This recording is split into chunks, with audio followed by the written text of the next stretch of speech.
Yousef Salech's stoppage-time equaliser preserves Cardiff City's unbeaten start to League One as they drew 1-1 with Stockport. For long spells it looked, although Oliver Norwood's first-half penalty would hand the Hatters victory. But the Bluebirds found a way deep into added time, Salech glancing home Chris Willock's cross to snatch a point. The contest began in subdued fashion, with neither side finding rhythm in the early exchanges. That changed midway through the first half when Benoni Adresson almost opened the scoring. Matching on to Carl Wotton's flick, the Icelander struck the post before forcing Nathan Trott into a sharp save with a powerful header moments later. Stockport's pressure told just after the half-hour mark when Anderson was brought down in the area. Norwood stepped up and coolly converted from 12 yards, giving the home side a deserved lead and a platform to build on before the interval.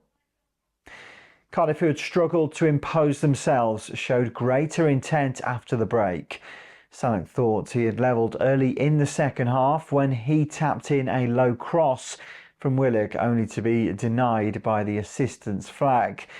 Perrin-G then tested Corey Adai from distance as the visitor pushed forward, but clear chances remained scarce against a Stockport defence that largely held firm.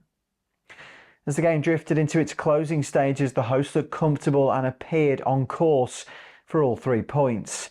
Yet Cardiff's persistence was awarded in the 7th minute of stoppage time. Willock afforded space out wide, delivered a pinpoint ball into the box, and Salech timed his run perfectly to glance it beyond Adai.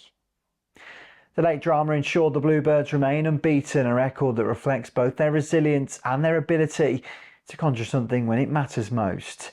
So then, an unbeaten start and sat at the very summit of League One. Brian Barry Murphy's side are feeling like it's proof growing of resolve for their campaign as they look to return to the Championship.